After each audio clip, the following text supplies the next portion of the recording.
Assalamualaikum warahmatullahi wabarakatuh. Jangan lupa mengisi absensi terlebih dahulu ya di learning. Terima kasih. Nah, materi kita hari ini akan membahas tentang firewall di Mikrotik. Selamat belajar. Firewall adalah perangkat yang berfungsi untuk memeriksa dan menentukan paket data yang keluar atau masuk dari sebuah jaringan. Dengan kemampuan tersebut, maka firewall berperan dalam melindungi jaringan dari serangan yang berasal dari jaringan luar atau outside network. Firewall mengimplementasikan paket filtering dan dengan demikian menyediakan fungsi keamanan yang digunakan untuk mengelola aliran data dari luar ke dalam dan melalui router. Pengisian parameter change pada dasarnya mengacu pada skema traffic flow dari router. Jadi, kita harus mengenali terlebih dahulu jenis traffic flow yang akan kita manage menggunakan firewall. Change bisa dianalogikan sebagai tempat admin mencegah sebuah traffic. Kemudian melakukan firewalling sesuai kebutuhan. Filter rules. Filter rules digunakan untuk melakukan kebijakan boleh atau tidaknya sebuah traffic ada di dalam jaringan, identik dengan accept atau drop. Pada menu firewall, kita bisa memilih filter rules. Terdapat 3 macam chain yang tersedia. Chain tersebut diantaranya ada forward, input, output. Adapun fungsi dari masing-masing chain firewall. Yang pertama, forward digunakan untuk proses traffic paket data yang hanya melewati router. Misalnya, traffic dari jaringan publik ke jaringan lokal, atau sebaliknya, dari jaringan lokal ke publik. Contoh kasus seperti pada saat kita melakukan browsing. Traffic laptop browsing ke internet dapat di-manage oleh firewall dengan menggunakan chain forward. Kedua, input digunakan untuk proses traffic paket data yang masuk ke dalam router melalui interface yang ada di dalam router dan memiliki tujuan IP berupa IP yang terdapat pada router.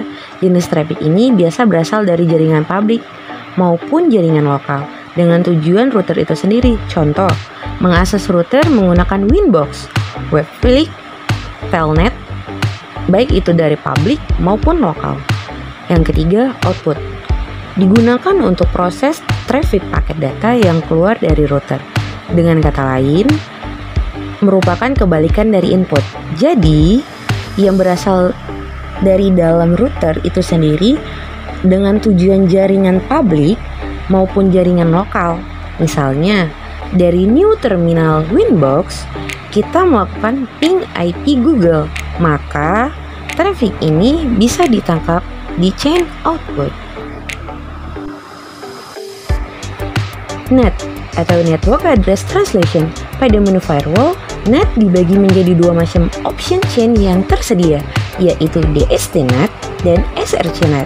Dan fungsi NAT sendiri adalah mengubah source address maupun destinasi address.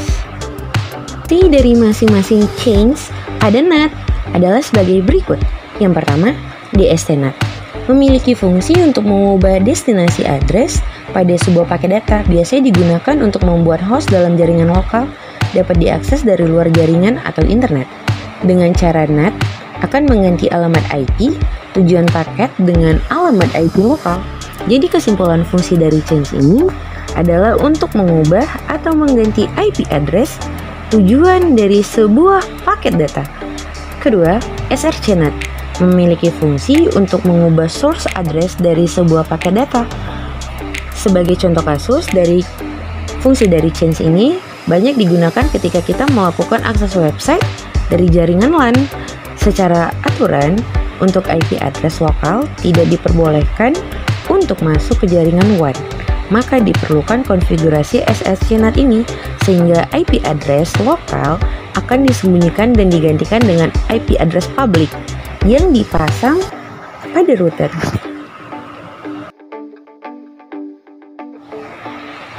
Mangle.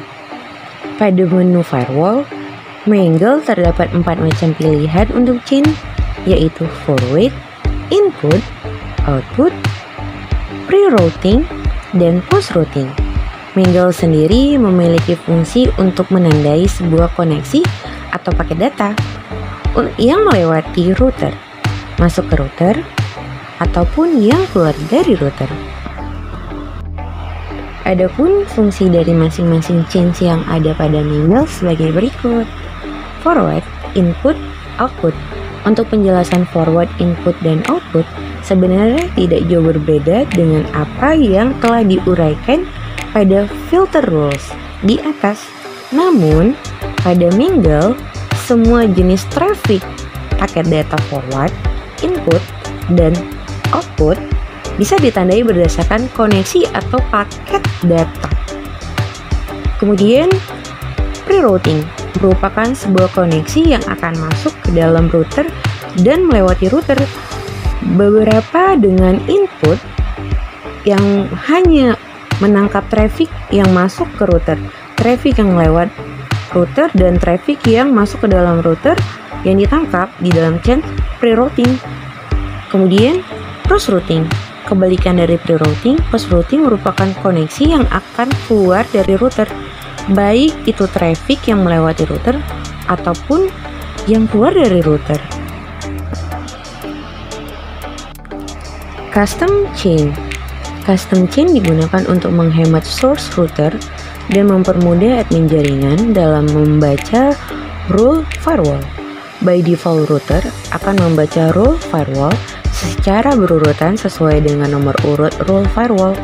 Namun, dengan rute jam ini, admin jaringan dapat menentukan pembacaan rule firewall yang lebih efisien. Untuk membuat custom chain tersebut, kita memerlukan sebuah action atau jump. Jump sendiri berfungsi untuk melompat ke chain yang lain yang telah didefinisikan pada parameter jump target, sehingga kita bisa menempatkan rule dari router chain yang telah kita buat pada urutan paling bawah.